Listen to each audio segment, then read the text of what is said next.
Okay, hi everybody. It's really great to be with all of you. I relish the opportunity to meet with people these days, even if it is just on Zoom. This is a presentation about the Member Advocacy Committee, or MAC, and it's a group that uses their lived experience to create social change.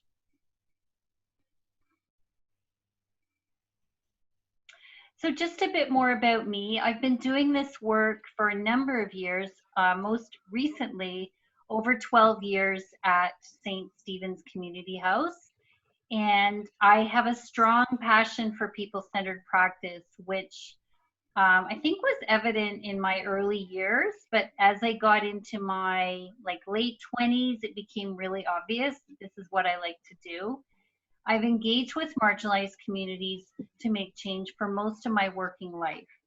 And as mentioned, my lived experience of disability helps me to connect, especially with the members of this group who all have disabilities.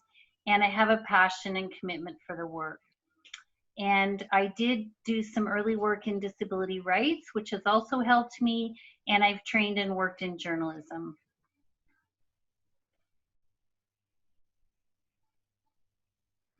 Okay, so who is this group? Who are the MAC? So they're people with lived experience, quite extensive lived experience: poverty, drug use, homelessness, disability, trauma, and some people have been incarcerated. There's a lot of lived experience in this group and a lot of expertise. So they advocate for positive social change using this lived experience and knowledge that they gain from other people in poverty. So this is a really powerful source of expertise. The group does advocacy. One of their main goals is to reduce the gap between rich and poor and to push for strong social programs to benefit those that have the least in our society. So this is a great slide because you get to see some of the MAC members. On the left, we have Marie, Toby, and Richard, who are handing out their pamphlets on one of our election vote days, encouraging drop-in members to vote.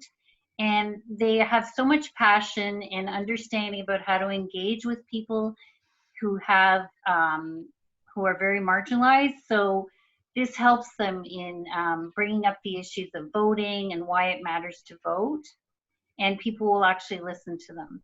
And in the middle, you see two MAC members training other people with lived experience, this time in South Etobicoke, talking to them about how to do election engagement work. On the right, you can see our MAC members last December getting an award for their advocacy work from the local MPP, Jessica Bell. And this was a very proud moment for me. I still get emotional when I look at this photo. And it's really important when people speak with an independent voice and politicians really take notice. So for me, advocacy campaigning work has always seemed normal. And when I went into work at St. Stephen's, I brought that lens, that knowledge with me, and I just dove right in. I was fortunate to have that background. And the vision and mission of the organization also focuses on social and economic justice, which I found really helpful. I had support to start the group from some staff champions, including my manager. And I always made a point to connect with programs and to connect with agencies in this work. So how did we start the group? Well, 12 years ago, 6 months after I started, we put up posters at the corner drop-in. And it was a way to meet people where they're at. There was participant-led focus on social action right from the beginning. And I was asked by Anna to just give a brief overview of what the drop-in model is. Some of you may be familiar with drop-ins. We have a number of them across the city. And these are spaces that are open to basically anyone who can be nonviolent in the space. They offer meals, other services such as showers, a doctor or a nurse, legal and housing help, laundry, support groups, financial trusteeship, and more. And they also play a hugely important role to provide a collective space for people so that they can develop social ties that sustain them. And these are people who have been marginalized to the extent that people will not engage with them. So the drop-in space is hugely important for people to develop social connections. And we have staff who are very non-judgmental and create a safe environment. So just back to the PowerPoint, we always focused on social action in the group right from the beginning. One of our first actions was to take a survey from another organization called the Parkdale Activity Recreation Center, which is a drop-in, and to use that survey to talk to the members of the drop-in about what kind of changes they wanted to see in the drop-in. And that resulted in longer hours being implemented, some changes to how the food service was delivered, and more. Okay. We can advance. So St. Stephen's, now known as the Neighborhood Group, has a vision and mission which support the work that I'm doing with this group. As you can see from our vision, we focus on social and economic justice and a better quality of life for all. And our mission talks about preventing social and economic inequality. And so I look to the vision and the mission as a basis for promoting my work internally at the organization. And in April of this year, during the pandemic, we merged with an organization in the East End, which some of you may know as Central Neighborhood House, and we pretty much doubled in size. We have a lot of services, which I would say almost go from cradle to grave. We provide childcare, newcomer services, seniors and home care, employment help services, social enterprise supports, conflict resolution, and more. And we're active in many parts of the City of Toronto. Okay. So in the work of the MAC, we look at the spiral model of participant engagement. And as you can see on this slide, there are 5 components to this model. We start with the lived experience of the participants in the group. And we hear this through stories they tell and informal conversations. And we look for patterns. So my job in this model is to add the new information to the group. So I may bring forward some research, bring in a guest speaker, talk about a campaign that we might get involved with. And so then we talk about what kind of practice we might want to engage in. Like, do we want to do a survey? Do we want to go speak out at City Hall?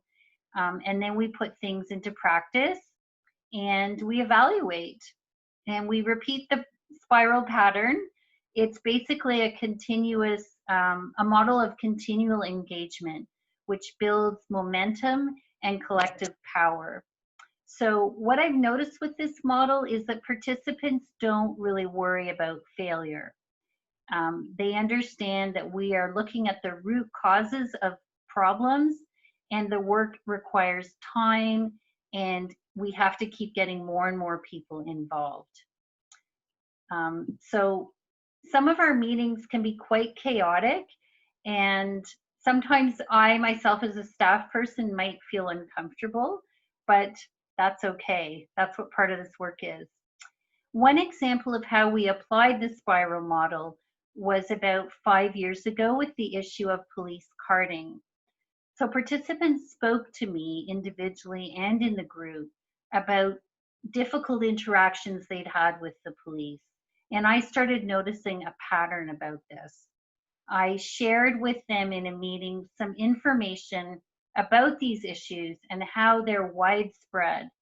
I gained this information from a series in the Toronto Star and from other research.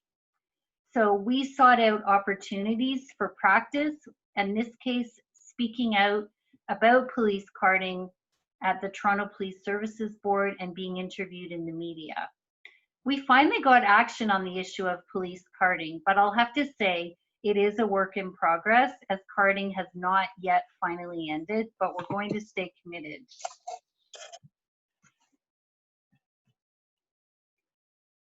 So how social change happens, just something else to fill in the spiral model. We see the work as being grounded in values and a deep understanding of the context that we're working in. We meet people where they're at, being non-judgmental, meeting them in spaces that they're comfortable with, which is not that easy right now, but we hope to get back to it. We ask people, what do you want? What do you need? And then we center the community leadership in the goal of shifting power towards the grassroots.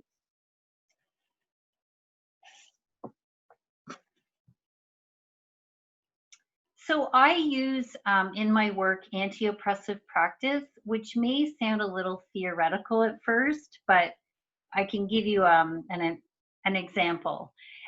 So AO practice is flexible and it includes the views of people who are oppressed, both individuals and groups. Sorry, my phone's ringing a bit.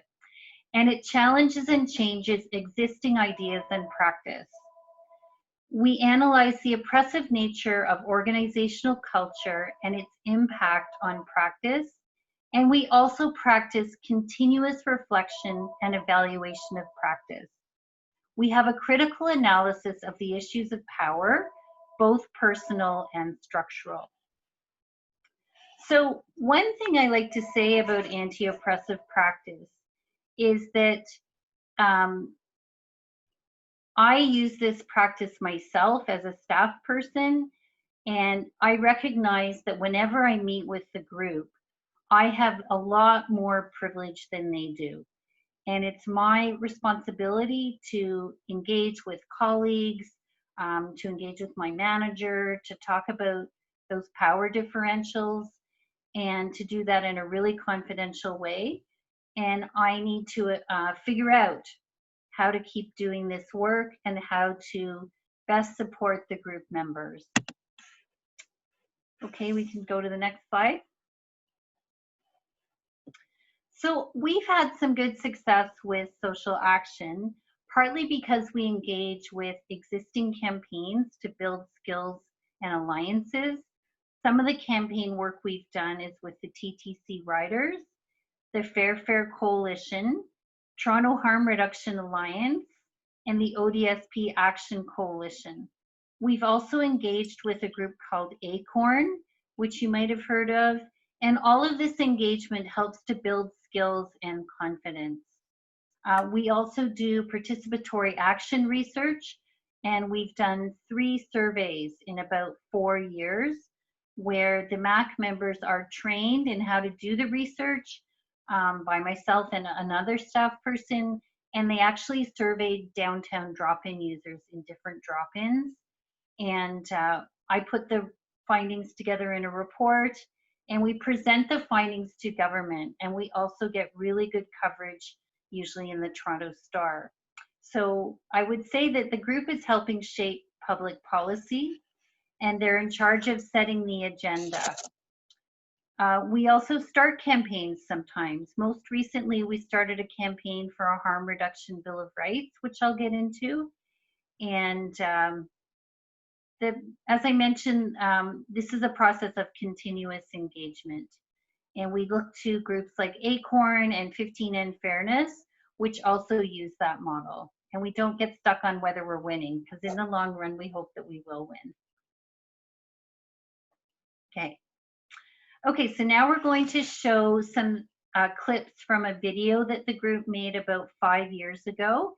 And they had a role in helping to direct the film. It was put together by a filmmaker, but they helped choose the script, and they helped decide who to interview. And it's about the importance of election engagement and how to hold politicians accountable. So I hope you enjoy these clips.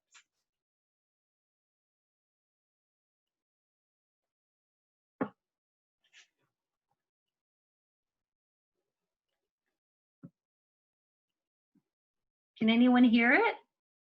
No, I don't think we can hear it, Anna. Sorry, you can't hear it? Okay. Yeah, that's I'm going to fix this. One moment. okay. It's happened before. Right before, I know. And I'm going to, one moment. Okay. One more time. Hang on a second. Okay. We're coming up to it. Okay. So the poor just feel like they're being used. When you're worried about getting your basic needs met and you're so caught up in, trudging from place to survive, and you're caught up in that, taking that time out to go and vote for somebody feels really futile and really arbitrary. But I think, being able to come face to face with a particular politician and actually say the words to them, I'm not just that homeless guy down on the street. I'm not just that person in the shelter. I'm not that low-income person over there that doesn't like politicians or doesn't like this. I'm actually the person that voted for you. I think our politicians got to learn to respect their people. None of this side mouth babble. Okay, I'm tired of it. They're not happy with the schoolhouse. Well, what's squalor supposed to look like when you're living in it, okay? People are happy with what little they got, and they want to take that away from you. If you got everyone downtown who was like homeless and had drug addictions and to get interested in voting, you'd fill a wide gap. We got to get together. It's time for people to, you got one say, and it's a vote. And you should use that. Okay, I'm going to switch over to the next one. Okay. You're doing great. Oh, good. Shoo! I got the sound there. Okay, hang on. We're going to go back again. I've got them lined up, so. Nice. It's good night. Okay, hang on. Oh, I see. I've got to get out of the full screen. How do I get out of the full screen? Is this it? Okay, yes. All right. Get in there. Why can I not get in there? Hang on. If you want, we can just show one more clip. Like the third one? Would that make it? Here, I can get to it here. I just okay. Have to grab it. Sorry, it's like I know it's bar. I know it. I did some deputations at City Hall. And when you're looking at somebody, that's never really survived a day in their life on the street and has no clue what that's like, or you don't necessarily see them down at the shelters experiencing the reality or talking to people, I think there's a skepticism, but there is something very powerful and satisfying about being able to use your voice. If a particular politician is going to make cuts to services and programs, then I can say that at least they're not going to be able to do it easily, and at least they have to do it with some accountability. And at first, like I said, the very first time I deputed, I was really, just thought I really didn't have a place in that room. But there was a lot of power to be found in being able to speak up and have a voice in that room and have them ask them questions that they have to answer. Get a big pot of soup and come down and give out soup. Stand in the hole with them for a half an hour, 45 minutes. That's all it takes. It does not take a lot. They don't want to get housing overnight. They don't want to get rich. They don't want this. But come down and be a part of the community. That's all it takes. You have to really want to do it. And you have to love what you do. And then after you get elected, you have to do what you say you're going to do. If I Okay, what a concept. Okay. And the last clip, right? Yeah. One last clip, all right? Here we go. Thing I think about right now, it just popped in my head. Instead of going to these people and making them accountable, screw these people and run yourself. Now that you voted, you got to keep your councillors accountable. Today we're here for homeless shelters because they're overcrowded, very dangerous.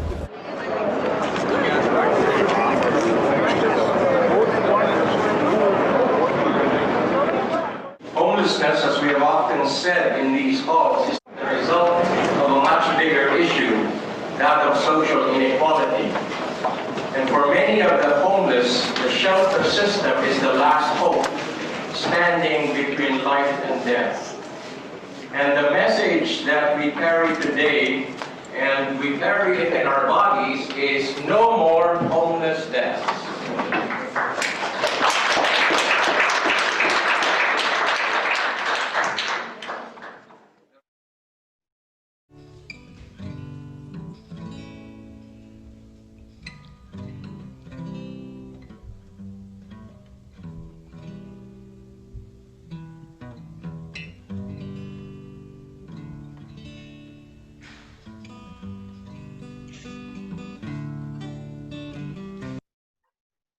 Oh, sorry. Okay.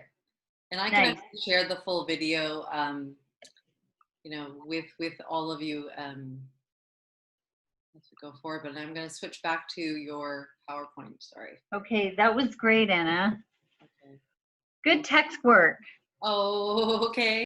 I'm working on it. Okay. That was awesome. Because the last presentation I did, we didn't get to show the video at all. Okay, so why do, so the concept of community development, I should just explain. In my mind, it connects very closely to social action. And community development is really a process of engaging with people collectively and bringing about collective efforts towards stronger communities. And to me, it does connect to social action because the real solutions to poverty are not charitable, they're political. So a lot of us are working in the charitable framework, for example, food banks, homeless shelters, and those kinds of programs, but they're really not a solution to poverty, and the solutions have to be through social action, which tackle the root causes. And in my experience— Sorry, Helen. Yeah. I don't. Can you say that again? Yeah. I just think it's important for us to hear that. Say it again. Okay. So a lot of us are involved in service delivery in a charitable nonprofit setting. And the work that we do can help individuals a lot, but ultimately there's more and more people who are coming to us for help. So the solutions have to tackle the root causes. And the solutions are political. And I think they involve people engaging together collectively to speak out for change. That's my take on it. And we can talk about that more after, Jennifer. Thank you. I think that lived experience always offers the best ideas and motivation for social change. Participants speak with an independent voice. And when I try to speak out as a staff person to politicians, I don't really get heard. But if it's somebody who's living that reality, politicians will take notice.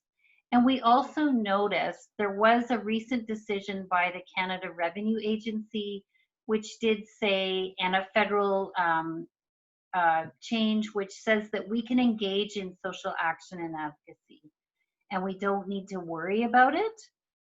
For example, our head of our organization recently spoke out at the Toronto Police Services Board just over a week ago about the ideas of taking some of the police budget and putting that into community work. So I was glad that he took that stand, and he spoke out about a lot more things, which I can get into later. Okay, thank you. You can do the next slide. Okay. So the group uses their lived experience at city committees a lot. In the center, you can see Richard speaking out in 2019 before the budget committee doing a deputation. And the budget committee offers, the city budget process starts in late December every year. It offers a really important opportunity for people with lived experience to talk about where they want city funding to go. And I find City Hall is the most accessible of any of our levels of government. On the left, you can see the group meeting with our city councillor on a Zoom meeting after the pandemic started. And that's Mike Layton meeting with us. And the group was advocating for more harm reduction services, and help for people who are living in encampments and more. And on the right, you can see us waiting to present at City Hall. So these are really great opportunities for people to build their public speaking skills, their writing skills, and their sense of empowerment.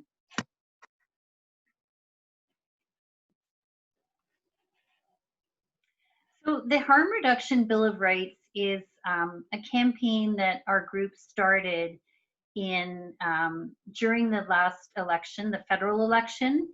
And the group basically used the spiral model, their lived experience of drug use and their knowledge of people they've known who died from overdoses. And they had a lot of urgency about these issues. One of our members really wanted to develop a harm reduction bill of rights.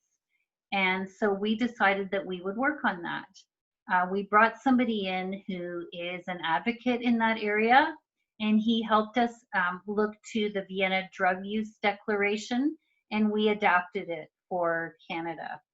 And it was a very positive effort. During the election, we thought it was an opportunity to try to get candidates and federal parties to endorse the Bill of Rights. So we invited the candidates to a meeting, and subsequently we did get a full endorsement of the Bill of Rights from the federal NDP, and we're trying to push them now to take action.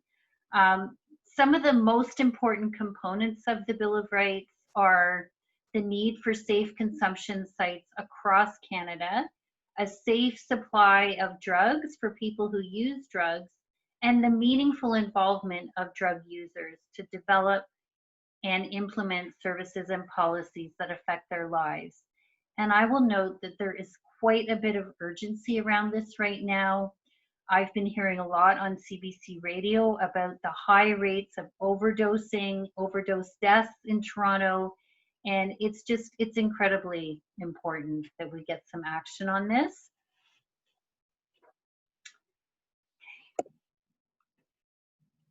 So in preparing to meet with politicians for the Bill of Rights, we attended a lobbying training session with Progress Toronto, and I really recommend this organization. You can do online trainings with them now in the summer, and I'm sure they'll start up again in the fall. Our group has found it really important for skills building, and I realized there was a lot that I needed to learn about lobbying. We were led by a Progress Toronto member, as well as former Councillor Joe Mihevc, who you can see on the left, and we did a fair bit of role playing. And all of it came in really handy because we ended up going to MP Krista Freeland's office for a meeting. And later on, it was useful in meeting online with Councillor Mike Layton. So what did we learn? Tell your story, have a clear ask, and know the facts and practice. So the MAC is really committed to engaging people in the election process. They're all passionate about this work. And so in the past 3 elections, they've developed pamphlets which they target to people who use drop-ins. And you can see Marie and Dan with their pamphlets on the federal election voting day. And the pamphlet actually says, no address, no ID, no problem. And inside it talks about some of the issues that we know matter to drop-in users, the need for supportive housing, harm reduction, public transit, and more.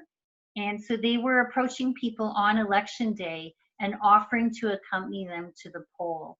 And, you know, it's really challenging for people who are homeless, who have mental health issues and other marginalization, to actually feel that they can go in to vote. So it's important to have somebody with that lived experience who can support them to do the voting if they want to.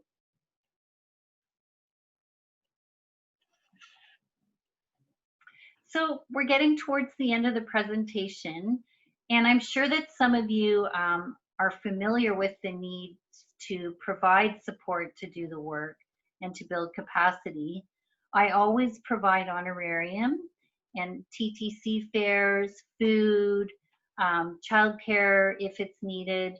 And we try to offer training as often as we can to build capacity and to build a sense of ownership in the group. And we make sure that people get a chance to lead the work and set the agenda. We always start with lived experience of participants.